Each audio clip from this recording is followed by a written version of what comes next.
vai conversar, né, sobre essa temática relacionada à inclusão do aluno surdo. Porque a realidade de Jaraguá, mudou o sinal, Jaraguá, a realidade de inclusão do aluno surdo aqui, né, eu vou explicar então para vocês em relação à teoria associada à prática, algumas dicas, algumas, né, estratégias para facilitar esse processo de inclusão. Pode passar.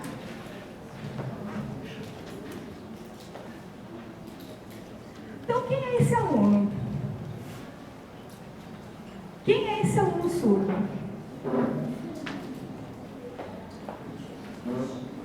Então, esse aluno surdo usa Libras, faz leitura labial. Que diversidade de identidades que eu tenho? Que identidade que é a dele? Surdo ou DA? Qual é a diferença? Né? Que alunos que eu tenho?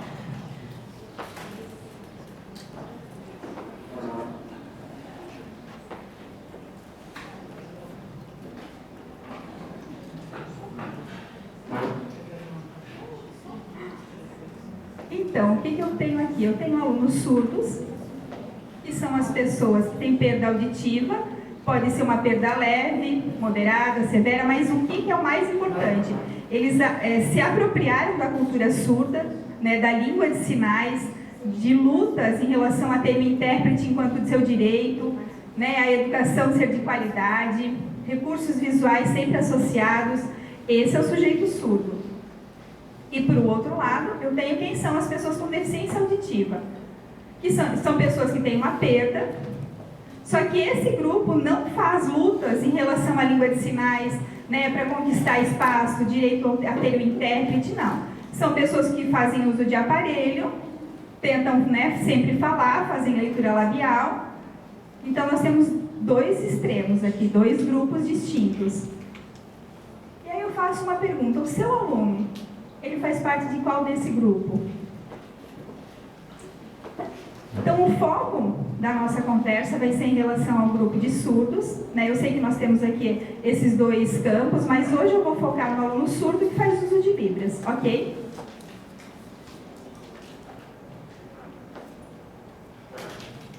E qual é a identidade desse aluno surdo? Eu sou surda, eu faço uso da língua de sinais, mas nós temos diferentes identidades. E é importante que se conheça a identidade do nosso aluno. Eu tenho um aluno, ele é surdo, ele tem fluência na língua de sinais, a família dele sabe Libras, eles se comunicam, a família incentiva o desenvolvimento dele.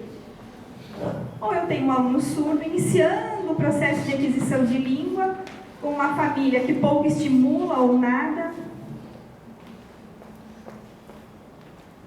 Ou surdos que querem aprender, mas não sabem Libras. E isso é bem frequente, é uma realidade frequente. Em Blumenau, a maioria dos surdos são de famílias ouvintes que não sinalizam. E aí as crianças começam a aprender Libras aonde? Na escola. Lá a luta, né, e a gente já conseguiu mudar um pouco essa realidade. Qual foi? Conseguir garantir o instrutor naquele espaço de educação infantil. Então, as crianças com idade de 0 a 6 anos, elas têm instrutor surdo junto com elas naquele espaço. Mas por quê? O que ele faz?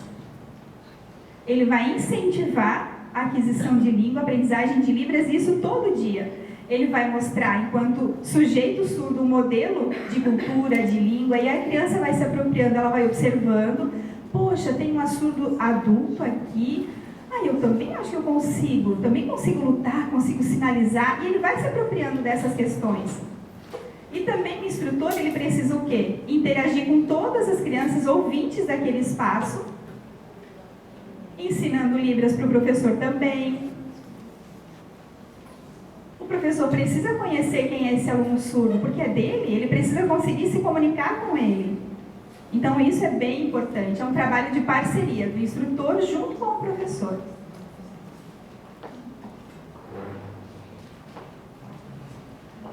Volta um pouquinho. Então, o que é importante? Que se tenha compreensão de que o aluno é seu, se saiba Libras.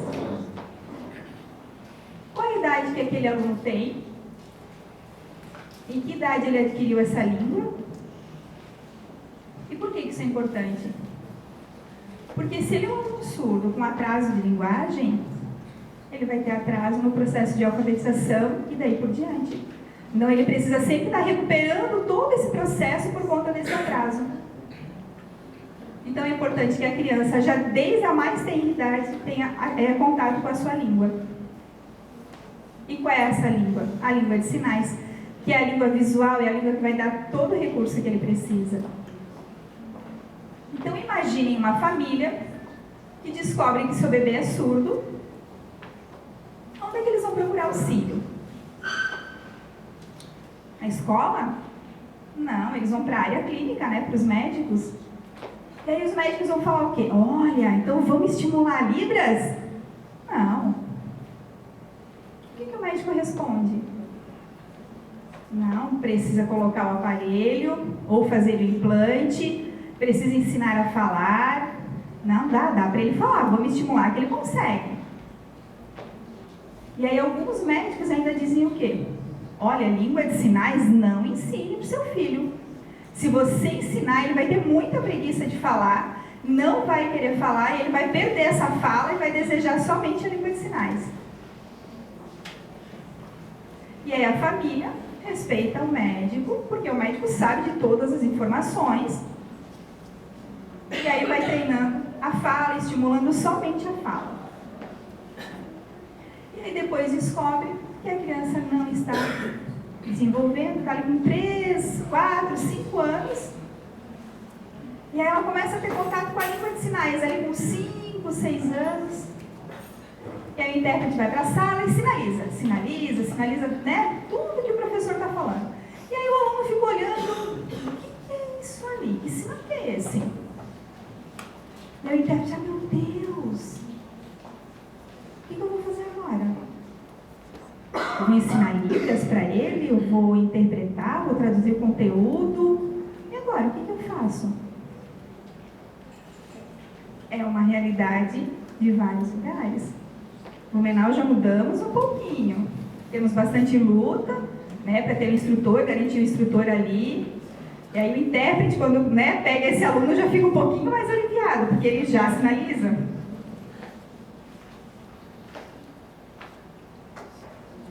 E a família? Sabe língua de sinais? A maioria não sabe. E aí, como é que ele se comunica com o seu próprio filho? Também não sei. Deve ser muito difícil. E aí, eu tenho muito interesse em saber como é que seria, né? Está dentro da sua casa. Poxa, vocês amam seus filhos? E aí não conseguem se comunicar? Só uma linguagem muito básica, comer, dormir, banho. É o suficiente, está satisfeito com esse tipo de comunicação já. E aí o que nós fazemos no espaço que eu trabalho? Nós pedimos, né, que os pais participem dos cursos de Libras, que eles aprendam, consigam se comunicar, e a gente vai percebendo que as famílias, à medida que vão se comunicando melhor, vão aceitando melhor. Às vezes o que acontece? Só a mãe que vai, às vezes é um irmão, é toda a família que se mostra presente ali. Por que é importante? Por que eu falo da família? Porque às vezes os professores falam, não, eu mando essa tarefa para casa e ele não faz a tarefa. Ele não estuda para a prova.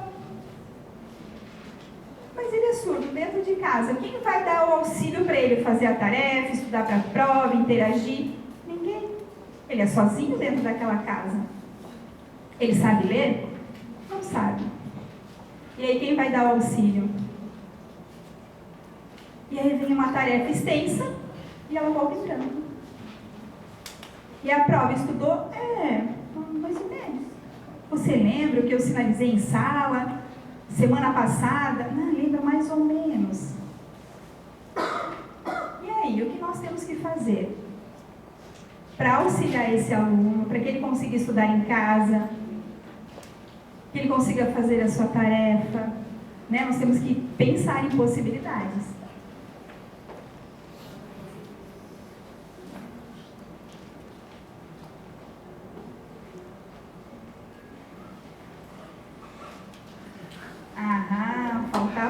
coisa. Então, inclusão.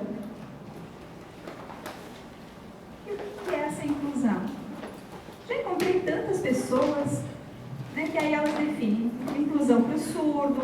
Não, inclusão é ruim. Não, surdo na escola com intérprete não adianta nada. Não tem uma qualidade no ensino. Já encontrei pessoas, né, com nível superior que eu pergunto, poxa, mas inclusão é difícil para o surdo? E aí a pessoa me responde, inclusão é difícil só para o surdo? Ela é difícil para todas as pessoas. Se a escola tem dificuldade, se é uma escola, né, que não trabalha bem com a inclusão, é porque a escola não é inclusiva. A escola em si é ruim, ela não é inclusiva. Se é uma escola com qualidade, trabalha com a inclusão, é uma escola boa. Então, o que a gente vai seguir? Uma inclusão com perfeição? Aqui no Brasil não temos escolas perfeitas e inclusivas. Né? É um trabalho de formiguinha, passos lentos. Não depende só de mim, professora, trabalhar, me esforçar para o processo de inclusão acontecer. Eu sozinha não vou dar conta.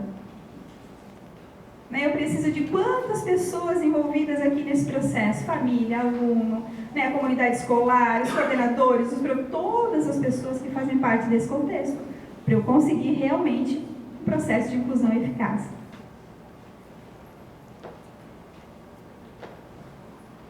Então, a inclusão, ela, não, né, ela serve para quem? Para todos? Não é só para as pessoas que têm deficiência. Não. É um direito de todos. As pessoas gordinhas, magrinhas, negras, qualquer tipo de pessoa é para todos. E isso é uma escola inclusiva.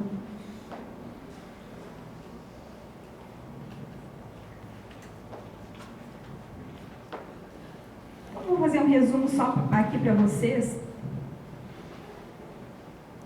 Que a escola é um lugar onde todos têm o direito de estar, de frequentar, é um direito de todos. Ah, eu tenho direito a uma escola boa, de qualidade, que me ensine, que eu consiga aprender bem. É um direito de qualquer pessoa. A comunidade surda luta e quer uma escola bilíngue. Uma escola que ensine bem o surdo. Dá para ter uma escola inclusiva bilíngue?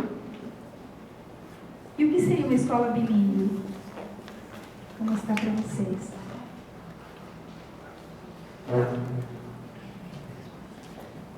Antes de eu explicar em relação à escola bilíngue, eu só queria, né, apresentar para vocês a proposta do MEC. Qual que é a proposta deles em relação à inclusão, com foco no surdo?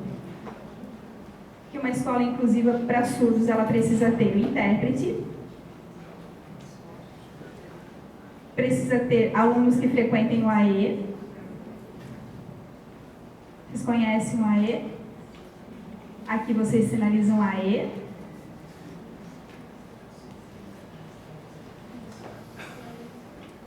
Conhecem o AE? Já ouviram falar? Eu não sei como acontece aqui em Jaraguá o atendimento, né? De acordo com a proposta do MEC, porque ela tem 3 momentos. Né? Esse atendimento ele tem 3 momentos. Um momento que ensina português enquanto segunda língua, porque a escola não consegue. A escola ensina português como primeira língua, falando com textos para ouvinte, metodologia de ouvinte. E dentro da sala é adequado esse conteúdo todo para a segunda língua? Não tem essa realidade, não tenho visto essa realidade. Ah, mas no atendimento educacional tem. Ok. Aí ensina a língua de sinais no segundo momento. O instrutor surdo, junto com o professor, ali as crianças surdas. E por que esse momento acontece? Porque lá na escola não tem disciplina de Libras. Tem alemão, inglês, espanhol, tantas outras línguas e Libras não tem. E o surdo precisa aprender lá no atendimento a língua dele. E o terceiro momento, que são os conteúdos em língua de sinais. Por exemplo, o aluno frequenta a escola, ele recebeu antes os conceitos relacionados àquele conteúdo. Quando ele vai para a sala de aula e o intérprete vai sinalizar, ele já tem uma noção prévia de que conteúdos e conceitos são aqueles. Essa é a proposta do MEC. E aí, no Blumenau, nós tentamos fazer esses 3 momentos. Nossa, foi muito difícil e não conseguimos. E por que não conseguimos? Porque o conteúdo envolve português, matemática, ciência, geografia, alemão, história, todo. Imagina, o aluno ia ficar madrugada, dia e noite dentro do AE para dar conta de tudo isso. Então a gente não conseguiu. E aí mais o português com foco em segunda língua, mais a língua de sinais como primeira. Não. E aí o aluno consegue todos os dias de manhã estudar, todos os dias de manhã à tarde frequentar o atendimento. Eles não vão. Os alunos vão todos os dias no atendimento aqui em Jaraguá. Quem é professor de atendimento educacional especializado aqui? Os alunos frequentam todos os dias o atendimento? Todo dia? Uma vez, às vezes 2. Blumenau é da mesma forma. Às vezes temos alunos com muita dificuldade, eles precisavam vir 2, 3 vezes, precisava. Uma vez ele frequenta. Porque o atendimento não é obrigatório, é opção da família. Às vezes vai, às vezes não vai. Ele vai para a escola, que é obrigatório.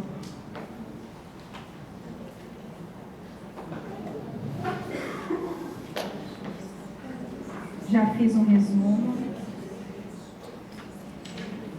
Então, o que o decreto ele fala? Que é importante que o atendimento esteja dentro da escola, sendo ofertado. Então, a escola oferece. Mas, por um outro lado, eu fico pensando, os alunos são obrigados a frequentar a escola todos os dias. E é muito importante que o trabalho aconteça e ele consiga desenvolver. Porque no AE, ele vai, às vezes não vai muito raramente, então a gente não pode depender desse atendimento para o desenvolvimento dele. Então, a questão bilíngue. O que o decreto fala em relação à educação bilíngue?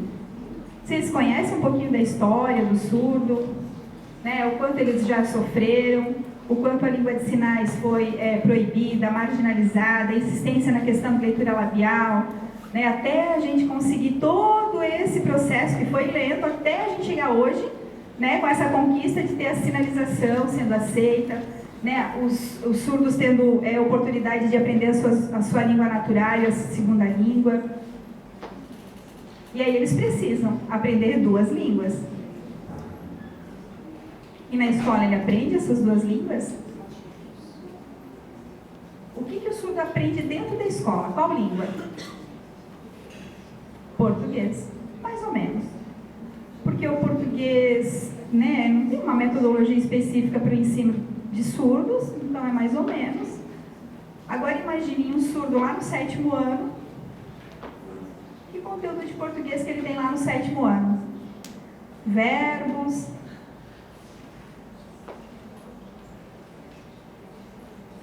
locução, as frases. E aí ele vai conseguindo, né, elaborar algumas palavras, mas ele não tem uma fluência na leitura, no texto, um texto mais pesado. E ele está aprendendo realmente português?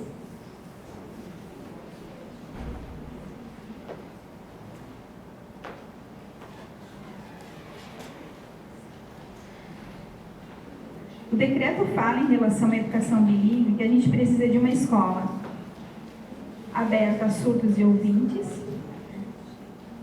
e ela é bilíngue, porque ela tem 2 línguas. Ela não fala que a primeira língua é português e que Libras é a língua que se aprende no AE.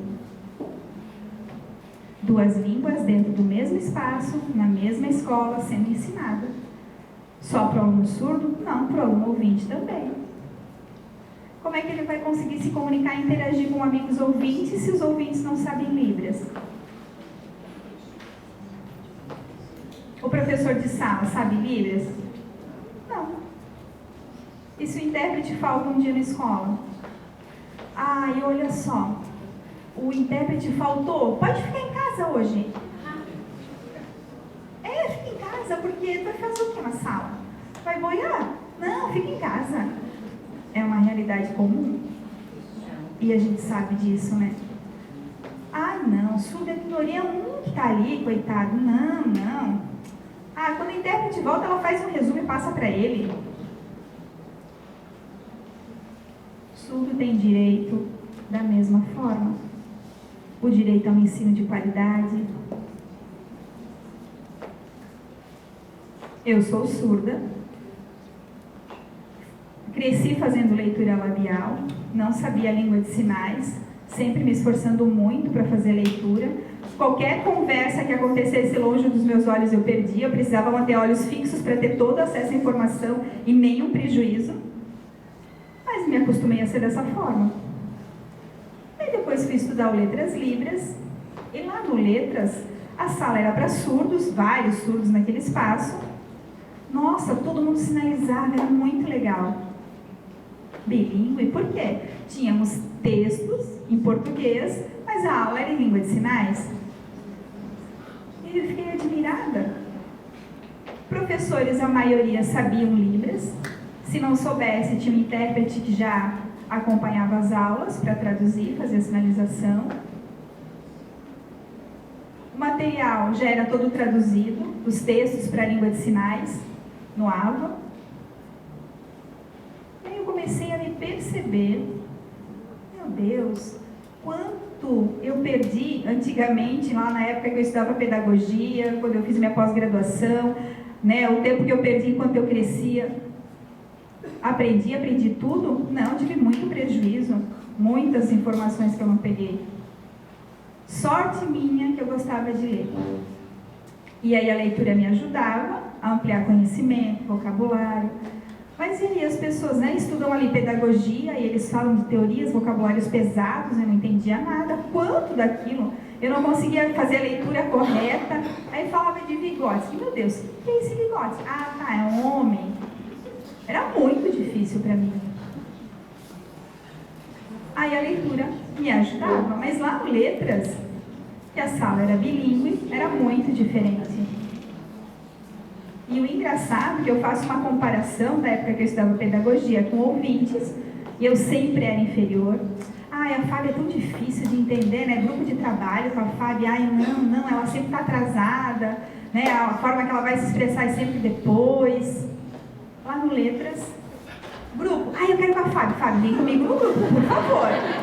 Vem junto comigo. Fábia, você vai apresentar, tá? Porque você apresenta super bem. Vai você. Era muito diferente. Por que essa diferença? Porque o grupo de surdos interagia mais. Eu conseguia passar para eles aquilo que eu tinha de experiência e de conhecimento. Aqui com os ouvintes, eles me olhavam sempre como alguém inferior. Era bem diferente.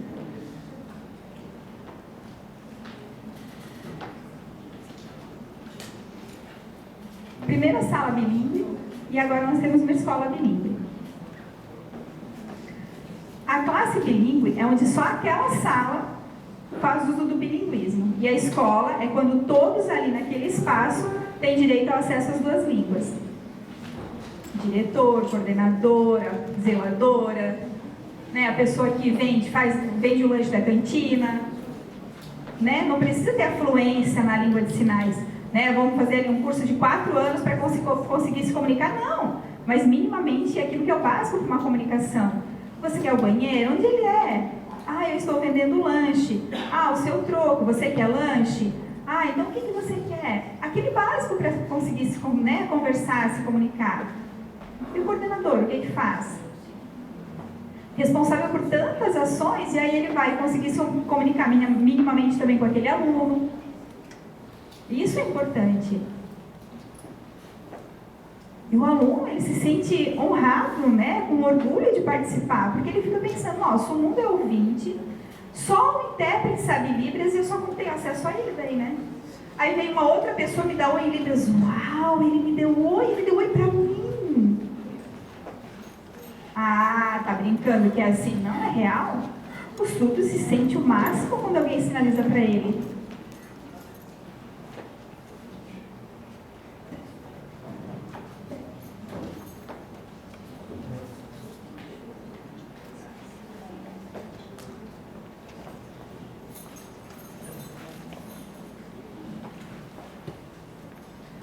imagine, a minha escola tem surdo, ela é uma escola bilíngue? Sim. Por quê? Ah, porque nós temos intérprete em sala. Gente, o intérprete em sala não faz dela uma transformação e faz dela uma escola bilíngue. O intérprete ele vai traduzir, interpretar aquele conteúdo para o aluno surdo. Só. Não faz dela uma escola bilíngue. Então, a gente precisa cuidar para não fazer confusão em relação a essa questão.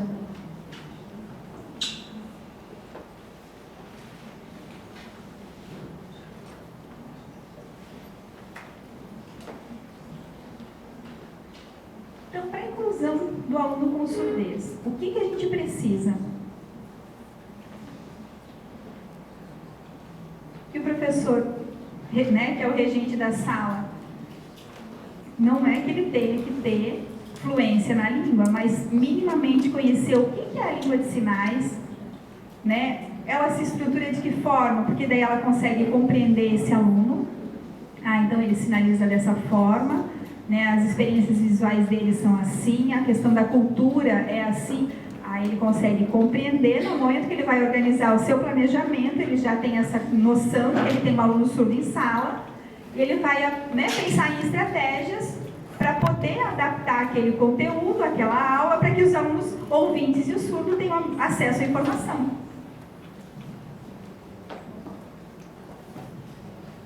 Metodologia de ensino, didática, precisa ter recurso visual. Mas o que significa essa questão visual? Eu preciso trazer tudo que é concreto aqui para a sala de aula? Eu posso fazer uso de imagens, vídeos, né? Questões que relacionam com a realidade. Imagine eu como professora de geografia. Aí eu estou trabalhando os mapas. Traga um mapa. Ah, eu vou trabalhar país. Traz imagens que façam relação com aquele país. Como é que são as pessoas que moram lá? Né? O ouvinte também vai gostar de ver aquilo, né? Para o aluno ouvinte também vai ser interessante aquele recurso visual. Então eu posso aproveitar para todos os alunos. Ah, não vou ficar preparando uma aula para aquele aluno que precisa do recurso visual. Não, pense, isso é para todos os alunos fazerem uso.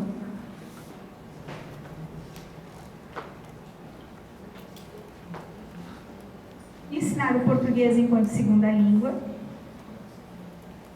Então, o professor da língua portuguesa, ele precisa estar em parceria com o intérprete, né, com a escola, sempre pensando possibilidades, né, no momento ali da aula da língua portuguesa. Vamos ensinar o aluno como é que ele vai conseguir se desenvolver ali naquela língua, enquanto segunda língua. Como é que eu posso proceder? Eu preciso perceber em que nível da questão linguística ele se encontra dentro do português, o que ele já sabe, o que ele ainda não sabe, né, para eu começar a preparar um planejamento para ele. Então é uma estratégia que a gente precisa ter, que ela é importante para o cotidiano da escola, para aquele aluno. E o intérprete? O intérprete em sala é importante. Né? Não vai adiantar ele estar ali sem intérprete, então ele precisa estar ali, ele precisa ter uma fluência. Olha, a pessoa sabe Libras, e ela pode ser intérprete? Não pode. Por que ela não pode? Porque saber Libras é diferente de saber interpretar ou traduzir.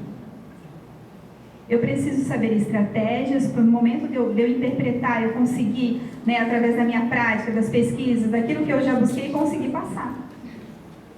Eu sei que alguns estão começando, gostam bastante, interpretam, mas a escola precisa ter consciência, precisa ter uma consciência de, olha, eu estou desenvolvendo, não tenho uma fluência, o intérprete também precisa avisar isso, e ele precisa estar em contato direto com quem é responsável ali.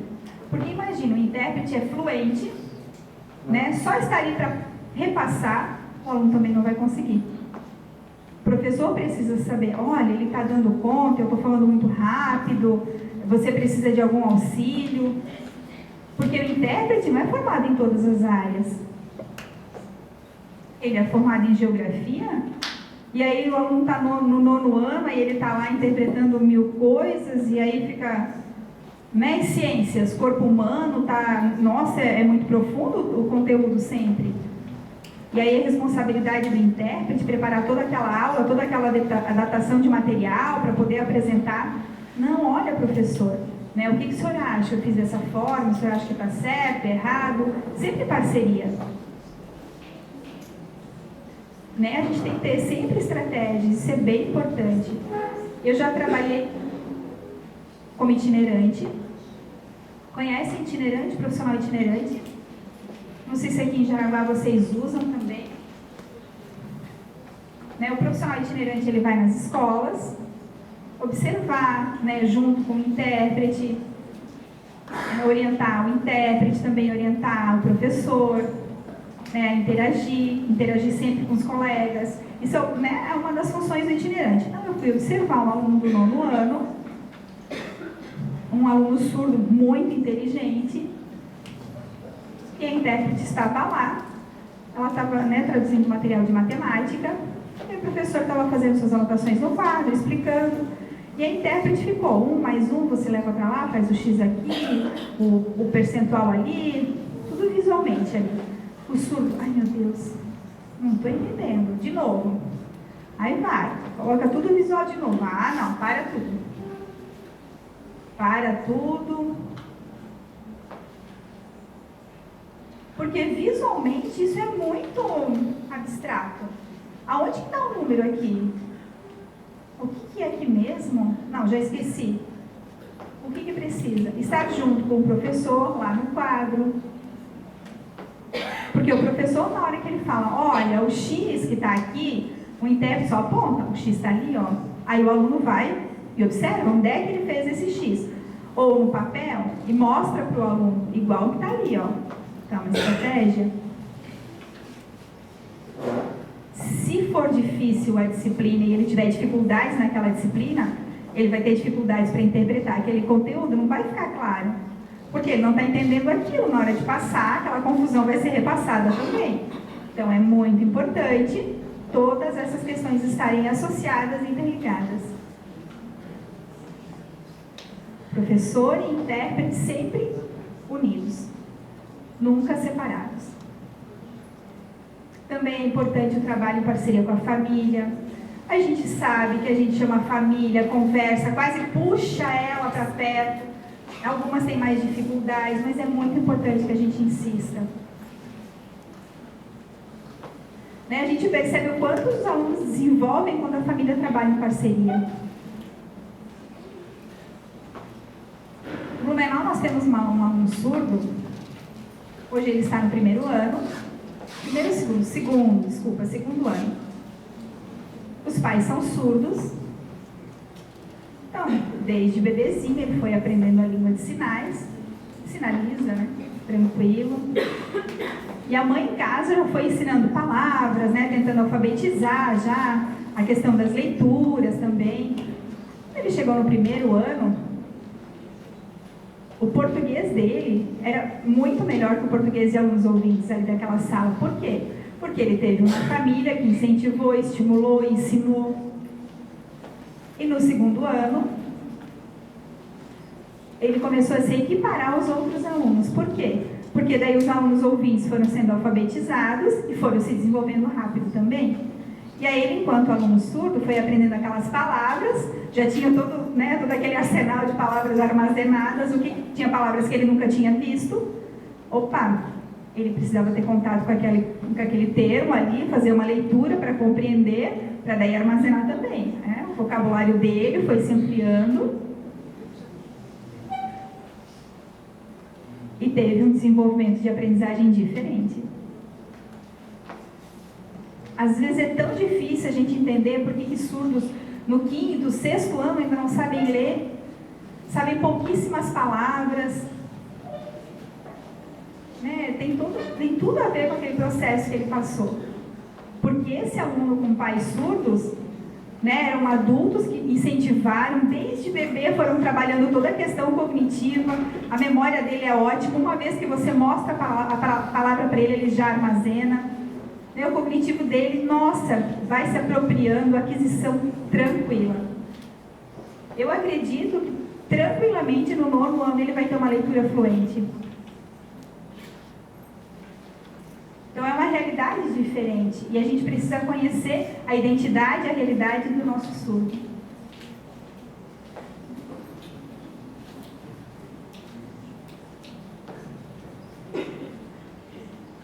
Não dá para ver a última frase.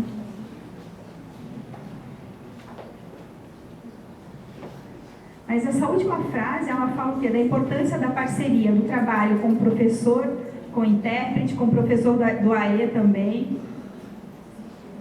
Né? Precisa estar sempre em contato, percebendo o que o aluno, né, não consegue ou já consegue, para repassar, para, né, o trabalho acontecer em parceria. E aí também com a família, né? Sempre, que é muito importante.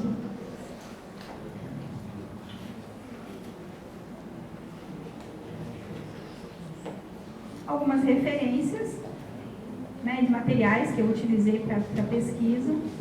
Então, eu queria aproveitar agora esse momento, né, não sei se vocês têm alguma curiosidade, alguma pergunta em relação a alunos, em relação a algumas experiências que vocês já tiveram, né, alguma experiência minha também que eu possa estar passando, né, para poder passar para vocês. Tenho várias, né, então, de acordo com os seus questionamentos e curiosidades, a gente pode estar interagindo.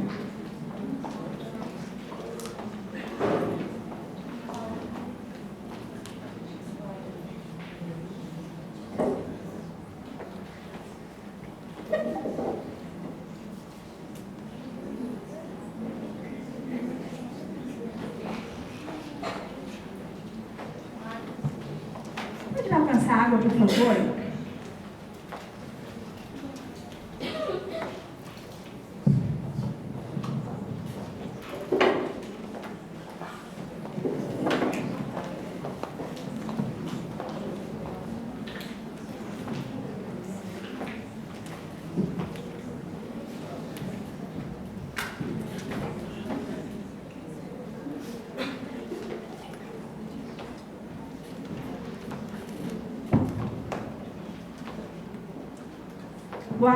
Boa tarde a vocês. Meu nome é Paulo Sérgio, meu sinal é esse.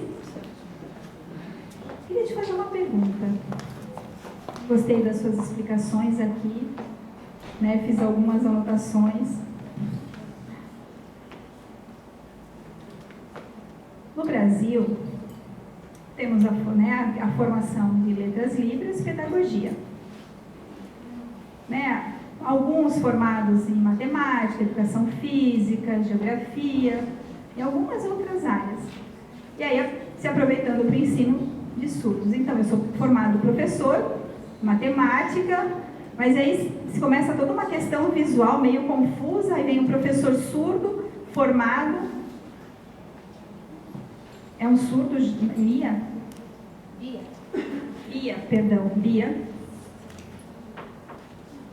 Fiquei observando, né, que estratégias que ele utiliza ali com o surdo, a organização dele, as adaptações que ele faz, também os materiais que ele oferece, né, para a aprendizagem ali do surdo. E de português não, mas tem letras libras. E aí qual era a minha preocupação? Esse professor é ouvinte, regente, professor regente ali da sala. Eu, surdo, estou ali, temos um aluno surdo. Aí eu tenho o conteúdo e faço diferente para ele, o professor fala, não, precisa ser da mesma forma que o ouvinte. Aí eu digo, como? Da mesma forma que o ouvinte para o surdo? Desculpa. Né? As estratégias são pensadas, né, enquanto primeira língua, ali, Libras, para ele. O professor diz, não, precisa ser da mesma forma. E aí, como é que eu vou conversar com ele? Segunda questão. No CI, né, na creche, eu posso, né, utilizar estratégias, aí o professor fala, você está liberado?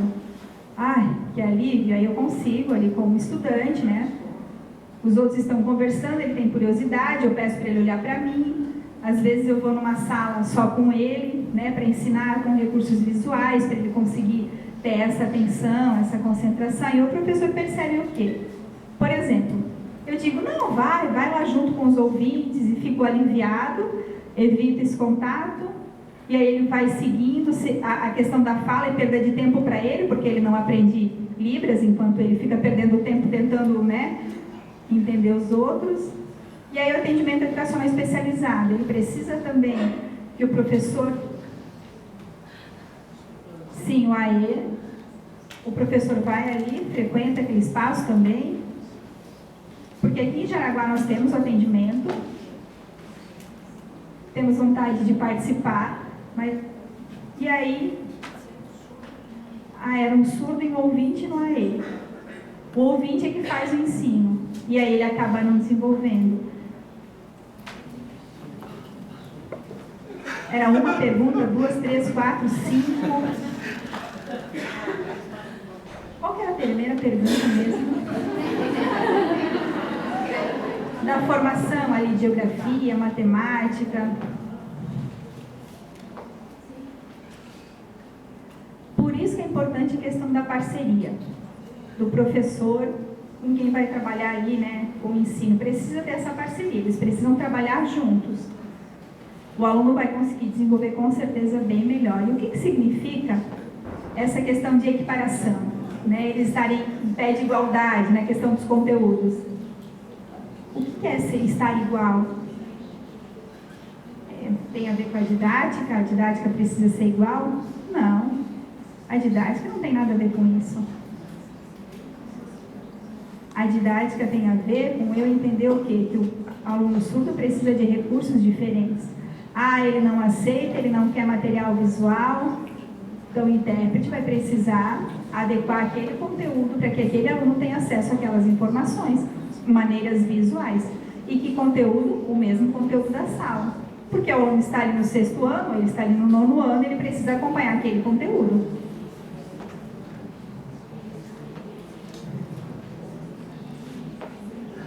Em creches, CI, lá em Blumenau, o instrutor é surdo, ele trabalha junto, em sala com as crianças, porque o objetivo é ensinar Libras para todas as crianças, não só para a criança surda. Então eu vou ensinar, olha só, o ouvinte vai olhar também vai perceber e vai aprender junto com a criança surda. Ali em sala, rapidamente aquela sala se transforma bilíngue. É muito legal, porque agora, olha só, o professor ele vai trabalhar, né? Ali Libras, todos os alunos olham.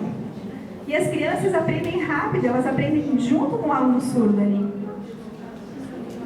Claro, às vezes nós temos crianças surdas, né, que não sabem nada. E aí eles precisam primeiro aprender o quê? Até atenção visual. Né? Uma criança com 3 anos, ela não tem essa atenção visual. Você chama ela, está olhando para o outro lado. Aí você diz, oi! Aí ela olha para o outro lado. Como é que eu vou ensinar a língua de sinais? Porque a criança olha para um lado, aí eu chamo ela para mim. É nesse momento, nesse tempo que o surdo precisa sempre estar bem próximo, né, com estratégias que chamem a atenção e que não tenha outras coisas atrapalhando ele ali, para que ele consiga manter a atenção no surdo. E aí aprendeu, volta, né, a se dispersar, depois volta a ficar junto de novo. Por isso que bebês aprendem rápido com a mãe, porque a mãe está ali olhando para ele está sempre olhando para a mamãe. Então ela dá oi, você quer comer? Ele sempre está olhando, então ele vai aprender a ter essa atenção. Se ele não aprendeu de bebê até essa atenção, ele vai ser, né, uma criança dispersa e vai precisar ter essa aprendizagem. E isso a gente precisa ensinar. Né? Esse tempo ali, esse intervalo da cidade é difícil, mas precisa ensinar. Em relação às atividades serem adequadas, né, e que o professor não aceita.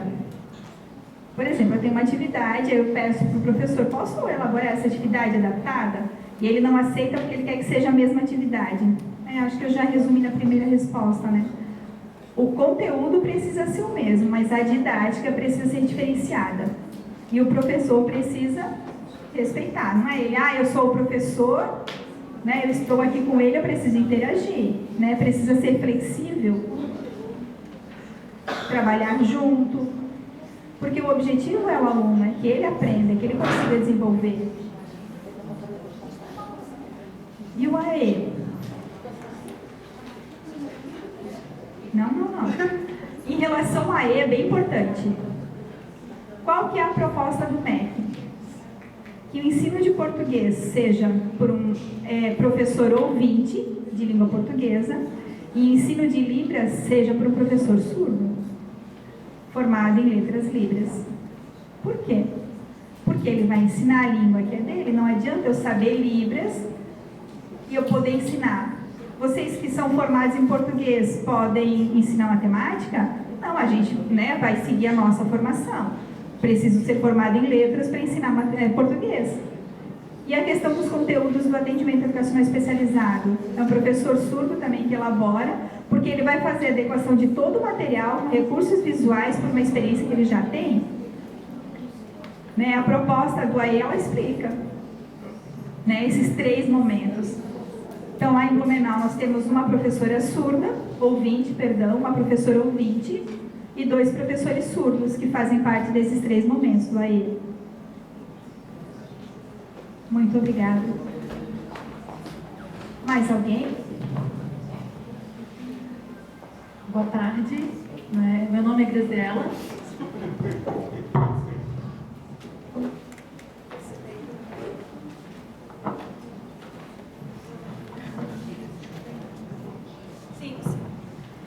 Meu nome é Graziela, trabalho no IFSC ali do campus Joinville.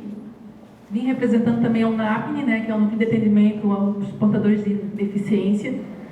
E estou com uma dúvida, talvez pudesse dar uma luz para a gente estar começando agora essa caminhada do NAPNE, de estar construindo o NAPNE lá no campus com uma nova comissão. Como assistente social, a gente tem um período que a gente finaliza muito o processo. A gente coordena um programa de atendimento a alunos em vulnerabilidade social. E durante essas análises desses processos, eu conheci uma família que tem uma aluna, tem uma irmã que é surda. Como a gente está construindo o NAP, eu chamei essa família para conversar, principalmente a mãe da menina, e perguntei se ela tinha o Libras, se ela sabia Libras, como que era a estrutura da família, se eles frequentavam alguma instituição, até para a gente conhecer um pouquinho a rede de atendimento de Joinville. A menina tem uns 20 e poucos anos, já é adulta e não fala Libras, não tem a língua Libras, não oraliza. Aí eu fiquei pensando, como assistente social, como escola, como que a gente trabalharia com uma família dessa, Em que caminho seguir para trabalhar com uma família, para ajudar essa família na questão da comunicação. E talvez eu vim aqui então perguntar se você pode dar um suporte, talvez uma ideia de a gente começar a trabalhar, a senhora que já é especialista em educação inclusiva. Então, estou aproveitando esse espaço, talvez para pegar algum caminho para trilhar, para começar a interagir com essa família e ajudá-la, porque nem a família tem Libras, a família não consegue se comunicar com essa aluna. E uma das reclamações da mãe é que essa menina, por não ter essa linguagem, não ter autonomia, ela acaba sendo muito grudada com a mãe, não desenvolveu, e a mãe quer talvez passar que essa filha adulta tenha autonomia, comece a trabalhar no mercado de trabalho, mas de que forma ela pode fazer isso? A família está bem perdida e eu, como profissional que nunca trabalhei nessa área, também estou um pouco fora do caminho. E estou procurando um espaço para tentar iniciar talvez um trabalho com essa família específica, que pode morrer, que tenha outras.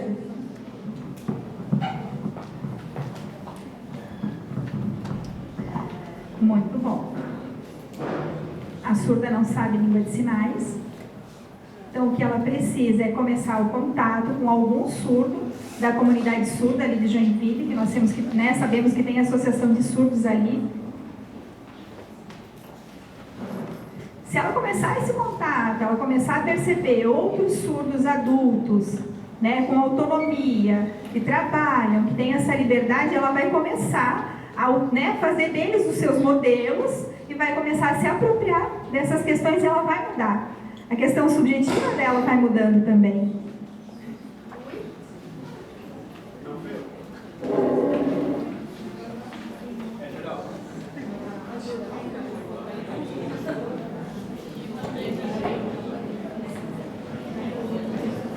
Posso continuar? lá.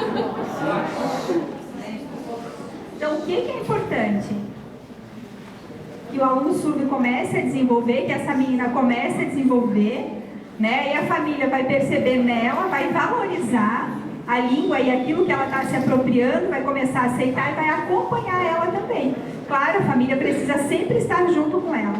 Quando eu comecei a ter contato com a língua de sinais, eu tinha 23 anos. Eu só falava. Até 23 anos, eu só falava. Meus pais, língua de sinais, não, é muito feio. Ui, fica fazendo um gestinho. Não faz isso. Então eu cresci respeitando isso, só falando. Era mais bonito falar, né? Depois que eu comecei a descobrir, a ter contato com surdos adultos, né, observar que eles sinalizavam, se comunicavam. Não, eu queria aquilo para mim, eu também queria aprender. Comecei, né, a ter desejo imenso e desenvolvi. Em 6 meses, eu era uma surda fluente. E para ela vai ser rápido também, pode ter certeza. Porque a questão visual já é própria, já é natural do surdo. A questão labial não é um esforço que ele precisa fazer, mas a questão visual sim. E ela tendo contato, ela vai aprender bem rápido. Então ela precisa ter esse contato com a comunidade surda para ela começar esse desenvolvimento. Hoje eu sou professora de Libras, né? Eu mostro para minha mãe fica super feliz, ela fala, ai nossa, né? No passado eu não imaginava que isso era bom, achei que isso era ruim. Mas hoje ela também valoriza. A minha família também, né, já entende que é mais fácil.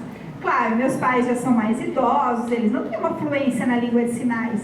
Mas a minha irmã, que é surda, eles já conseguem se comunicar mais facilmente com ela através de gestos, sinais que eles vão, né, criando entre eles, misturado com Libras. Mas é importante que ela tenha acesso à comunidade. Lá em Joinville tem a Associação de Surdos, tem bastante pessoas formadas em letras Libras que se formaram junto comigo, que podem dar um suporte.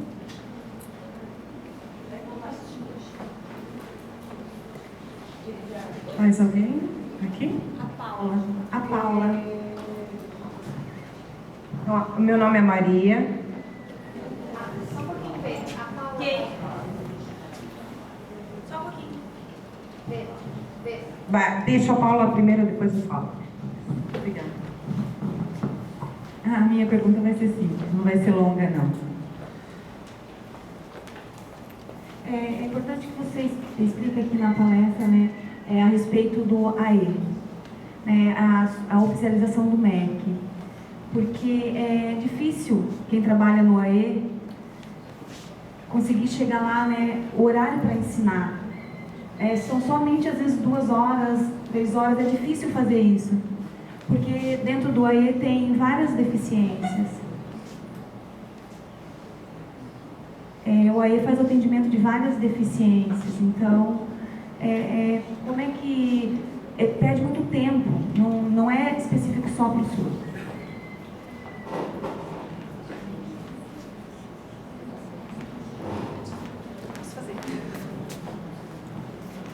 O AE, ele tem a sala, naquele momento do surdo é só para o surdo. Não, aqui em Jaraguá não tem. Lá em Blumenau, como é que acontece? Ali na sala de recurso, nós temos o AE, a sala de recurso dentro da escola. Todas as escolas têm sala de recurso, praticamente, né? E um polo é no CEMEA. E o polo que atende os alunos surdos é o do CEMEA. Então, todos os alunos surdos vão para lá. Então, é ali naquele espaço que acontece o atendimento para os alunos surdos. Então, ele vai aprender da 1h30 até as 3 horas, por exemplo, Libras. Ele faz o intervalo, lancha, depois ele vai para atendimento em língua portuguesa. Então, ali tem outro intervalo, da mesma forma, nos outros dias. Ele vai sempre intercalando, mas ele vai passar por esses 3 momentos daí. Mas é só para surdo daí. Não é, eu sou professor de todas as deficiências, né? Autista, Down, surdo, não. Lá a gente, né, conseguiu manter um polo só. Não, aqui em Jaraguá, infelizmente, não, são todas as deficiências ali na mesma sala. Eu acho que talvez fique um pouco mais confuso para o aluno surdo. Seria melhor se fosse separado, porque tem objetivos bem distintos, né? Na questão do ensino, de metodologia. Professor ouvinte, aí ele vai ensinar, né, que a adaptação é mais confuso. Não, é separado.